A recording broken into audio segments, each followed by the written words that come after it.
Sitting here with Jackson M3 Chauke, and you're just about to get in the ring in not too long. How are you feeling ahead of this fight? No, I feel very happy. I feel it's a blessing, having a fight almost like end of the year. It's good for me. Yeah, I mean, this is another defense of your WBC, or your first defense, I should say, of the WBC international title. Are you happy to get that one sort of out the way? Yes, I'm very happy. But the first defense is always a hectic one, But I'm happy. What can I say? Well, again, I mean, the promoter, Rumble Africa Promotions, would never have taken the fight if they didn't think they were going to beat you. So, in saying that, it could be a dangerous fight. What is your thoughts on that fight itself?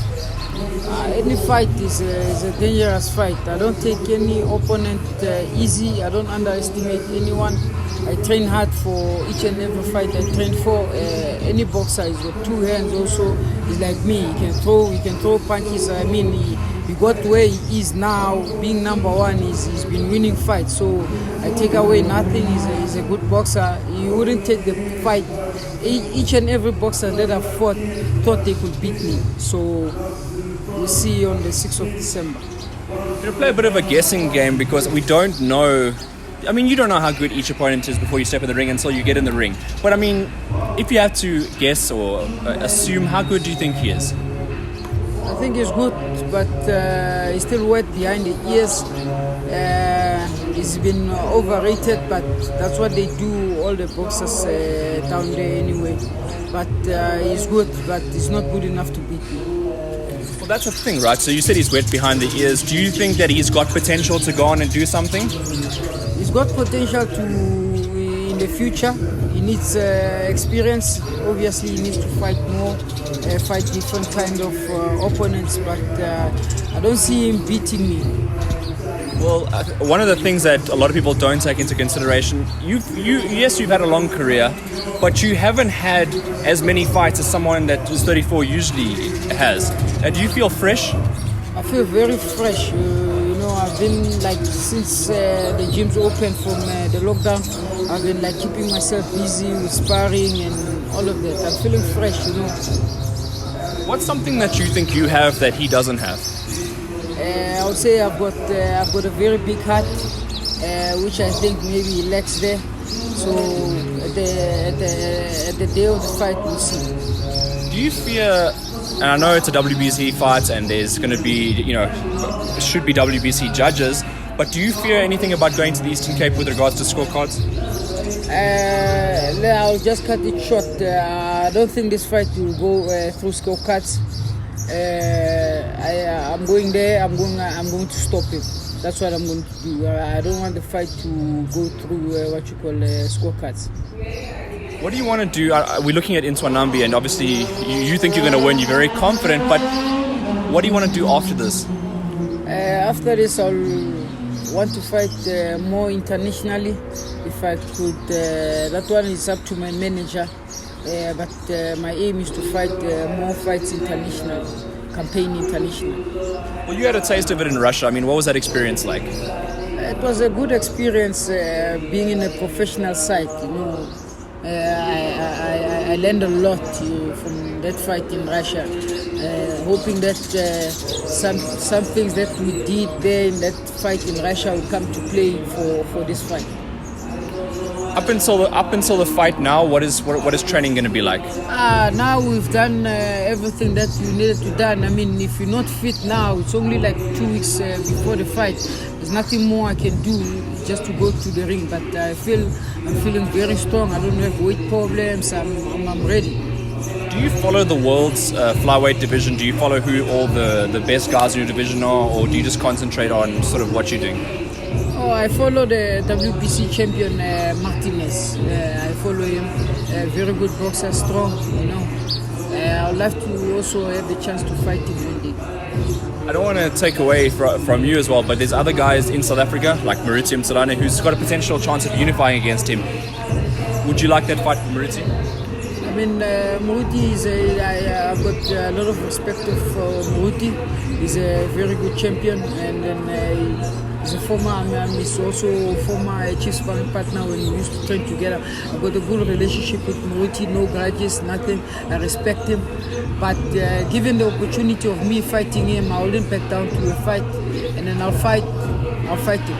Well, that was what I was going to get to next, because I remember I put up a post about during lockdown. I mean, everything was going crazy. We were making fantasy matchups, and there was a lot of talk between your coach and your former coach. What did you make of that whole situation?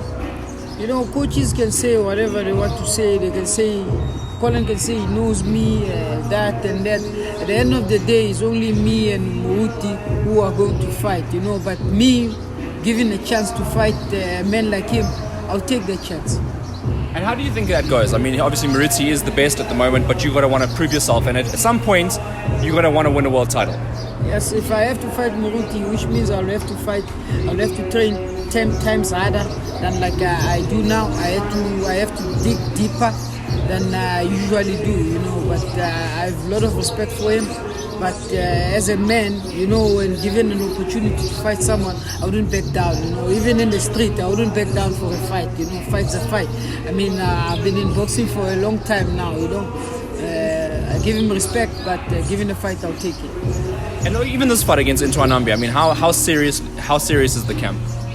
The camp is very serious. You know, when it comes to boxing, I tend to put all my energy in whatever I do. You know, I take it very seriously because this is the only thing that I can, put food on the table. You know, help my son go to school. You know, so this fight is very important to me. I can't afford to slip up at this time in my life. You know, I don't see him winning. I've put in a lot, you know, for this fight. So come fight night, I'll be ready. That's also leading to my next question. Is this make or break for you? Like, I mean, if you lose this fight, I mean, do you see yourself coming back into the ratings, that whole journey all over again? You know, at my age, Aiden, all the time when I go to the ring, I cannot afford to lose. You know, that's why I fight my heart out most of my fights, you know. If I lose now, it's like taking 10 steps forward, you know, and taking 20 steps backwards, you know what I mean? I cannot afford to lose, you understand what I mean? So me, the thought of losing doesn't even cross my mind, you know what I mean? The way I don't think people understand the way I work hard, you understand? I think at the end of everything, the camp and all that, and we get to the lights, everything, it will all show up, you know? Do you think it's the opposite for your opponent? He's young. I mean, if he loses, he can always come back again. Yeah, for him, it's different. You know, he's got a promoter who's looking after him. You know, if he loses, he can bounce back anytime. You know, he doesn't. Me, I've got a lot to lose. That's why, you know. But I'll say most of the time, I prefer performing under pressure. That's why I perform better. That's why I've asked Damien. I begged him to. Why don't you just put on the WBC on the line also? Because I know myself, I perform better under pressure. Well, that's the thing, right? So you put your WBC on the line. Obviously, you could have just left your SA on the line for this fight because, I mean, he qualifies, you qualify, you're the champion, of course. But the fact that you put your WBC on the line, that speaks to your confidence as well, doesn't it? Yeah, you know, going to a fight, boxing, you need to be confident, you know. That's why I put it on the line because I also know pressure is good for me. It's an advantage for me. You understand what I mean? So I'm confident, you know. I can't go in the ring with no confidence. If you go into the ring with no confidence, they'll chow you, you know. But I'm confident. My confidence is 120. I'm winning. What's your message to Ntwanambe before you guys step in the ring?